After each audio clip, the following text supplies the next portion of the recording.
Bom dia, amigos do Nocaute. Duas questões nos têm incomodado, chamado a atenção nesses últimos dias. E elas podem estar relacionadas. Uma é a situação da Venezuela, cada vez mais dramática, cada vez mais essa ajuda humanitária imposta, porque na realidade, se fosse uma ajuda humanitária para valer, teria sido negociada através da ONU e não colocada bilateralmente ou unilateralmente na fronteira do país que deveria receber, o que deverá receber essa ajuda. E ações desse tipo muitas vezes são um prelúdio para uma ação militar. Aliás, existe mesmo no jargão internacional a expressão intervenção humanitária. Só que se a intervenção for militar, ela terá consequências muito graves. A própria ONU, vários funcionários, a Cruz Vermelha, todos eles têm dito que a ajuda humanitária, para ser eficaz e efetiva, não pode ser instrumentalizada politicamente. E é o oposto do que está ocorrendo hoje entre o governo Trump e a Venezuela, com o apoio de vizinhos da Venezuela.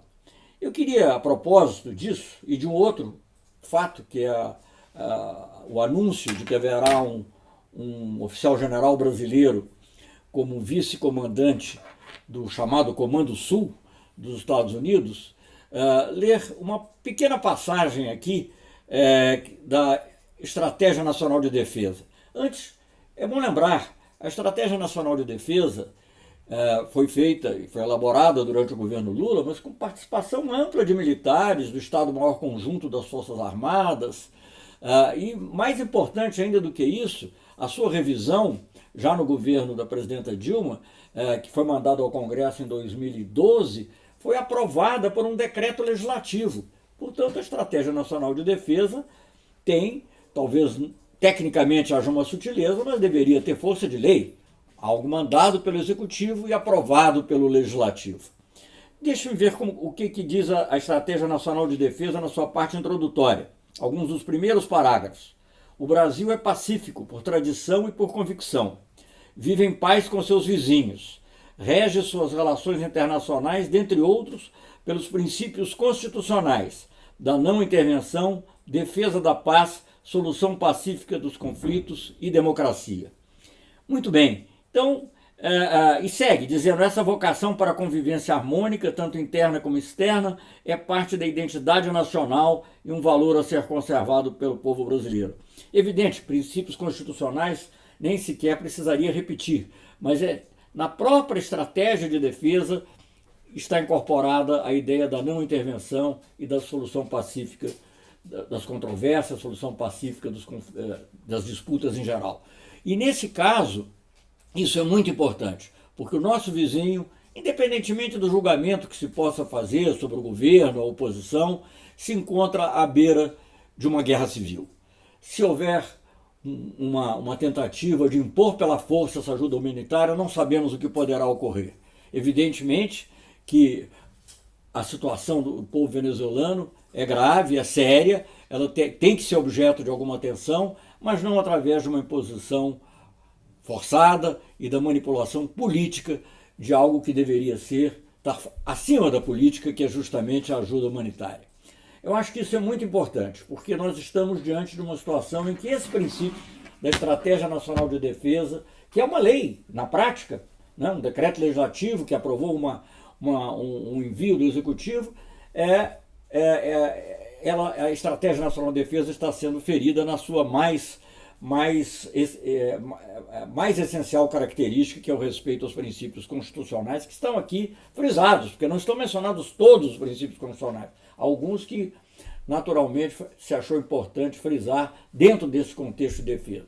E o contexto da defesa nos leva a pensar também nessa outra questão que foi objeto de noticiário nessa semana, eu mesmo já comentei em outras colunas, que é a questão da nomeação de um oficial-general brasileiro para o Comando Sul. O que é o Comando Sul? O Comando Sul é o comando norte-americano das Forças Armadas dos Estados Unidos dedicada à América Latina, ao Caribe e ao Atlântico Sul. E vejam bem, como é que os Estados Unidos sempre trataram e tratam ainda, se você for ler qualquer analista político americano, e muitas vezes eles não estão falando, ou pelo menos acham que não estão falando sequer que estão falando pejorativamente. Eles tratam a América do Sul, América Latina, Caribe, etc., como o quintal norte-americano, the backyard, a tradução em espanhol é até um pouco mais eloquente, porque é o pátio traseiro, né, dos Estados Unidos. É assim que eles tratam, porque sempre viram assim estrategicamente. Vamos lembrar um pouquinho qual é a história dessa relação estratégica. Ela vem, sobretudo, ela tem uma história mais antiga, mas ela se consolida, a doutrina de Monroe, etc., mas ela se consolida dentro da OEA e do Tratado Interamericano, que foi assinado, chamado Tratado do Rio, 48, feito no auge da Guerra Fria, cuja essência era o ataque a um e ataque a todos. Por quê? Na época o que se pensava era que numa guerra, naturalmente seria com a União Soviética, qualquer país atacado receberia o socorro dos demais. A probabilidade dos outros países atacados era muito pequena, mas os Estados Unidos ou o Canadá, eventualmente, teria o apoio praticamente automático dos demais países da região. Então, essa foi a origem. Mais tarde, e o Noam Chomsky define isso muito bem, os Estados Unidos passaram a ter uma outra doutrina, sem abandonar o que estava escrito no Char, mas de tratar os exércitos e as forças armadas da América Latina como, digamos, instrumentos de ação política interna, né? Tudo ainda dentro do contexto da Guerra Fria, e dentro desse contexto ocorreram os golpes dos anos 60 e 70 em toda a região. É curioso também, porque quando depois, com o fim do comunismo real, do socialismo real, né? As pessoas hoje em dia, o próprio Trump fala em socialismo, mas o socialismo que existia, o socialismo real da União Soviética, etc., terminaram. E depois do término da queda do Muro de Berlim, a dissolução da União Soviética,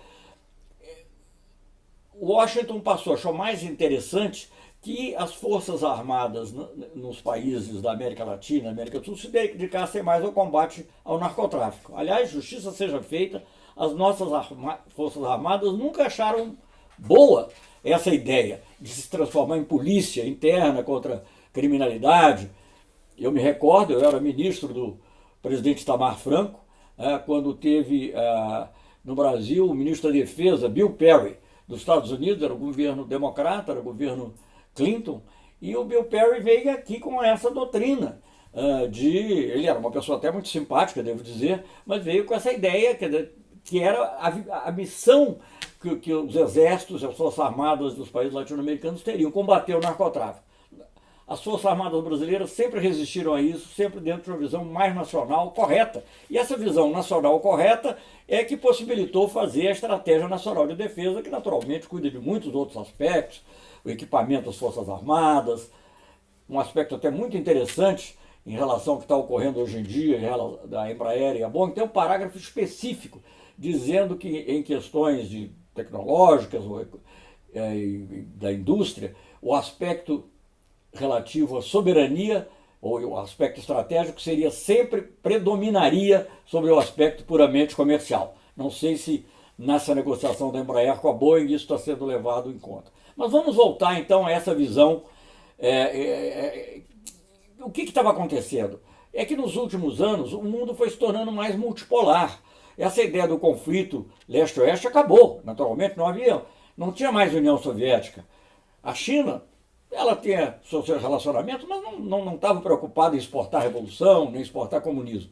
Então, com isso, houve oportunidade para que houvesse, digamos, outras configurações de poder, outras associações. Na América do Sul mesmo, nós fizemos, e está mencionado na Estratégia de Defesa, o Conselho de Defesa Sul-Americano para tratar de relações pacíficas entre os países da região, para ajudar a resolver os problemas dos países da região, seja entre estados, seja algumas vezes até dentro dos estados, sempre que eles permitissem e quisessem.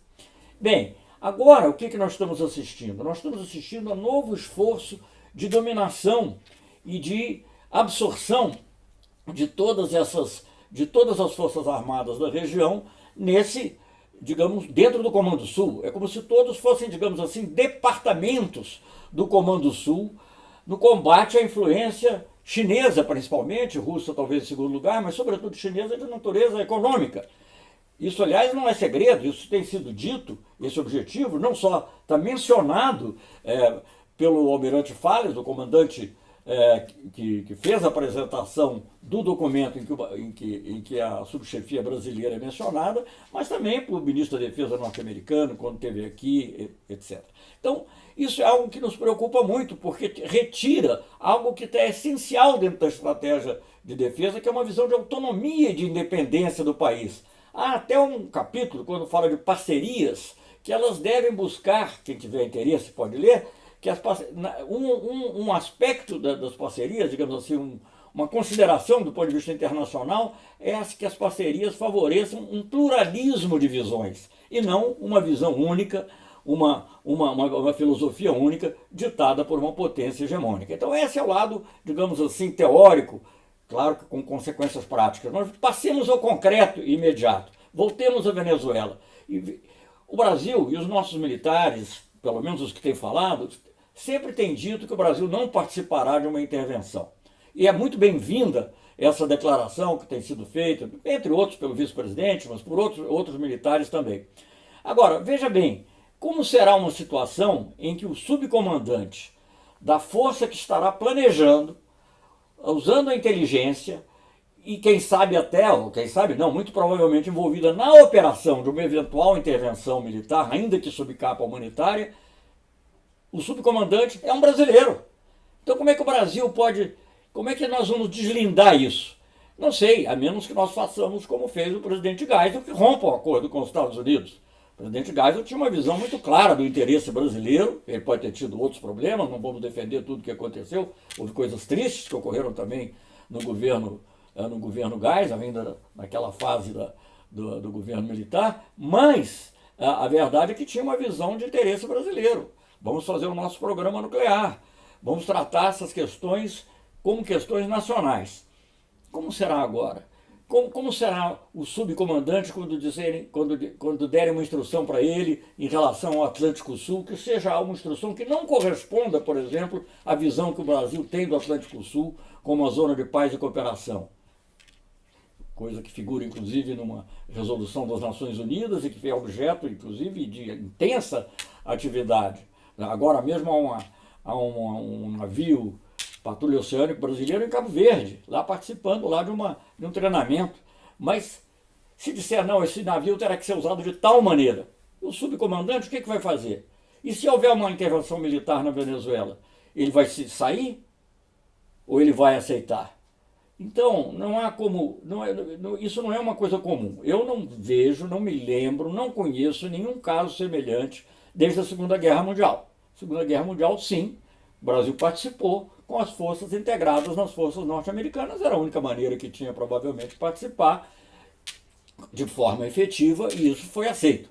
Mas num momento como esse, em que há toda uma retórica que volta a ser uma retórica de intervenção na região e de intervenção claramente ligada a temas geopolíticos mundiais, em que, digamos, nós ficamos comprando inimizades e rivalidades que não são nossas. Como disse muito bem o economista Paulo Nogueira Batista sobre a parte econômica, Paulo Nogueira Batista Júnior, entre China e Estados Unidos nós não temos que escolher um ou outro, temos que aproveitar o melhor do que temos. Também com relação à China, chegar para a China, não, os Estados Unidos estão nos dando uma vantagem maior. E vamos assim fazer, e vamos assim também fazer na geopolítica, e defender a nossa soberania. Isso é muito importante. E eu creio que ainda que não tenha havido, digamos assim, uma intenção da parte nossa, né, de modificar a estratégia, que é uma estratégia baseada na soberania, há no mínimo uma ingenuidade. E eu acho que é preciso tomar muito cuidado.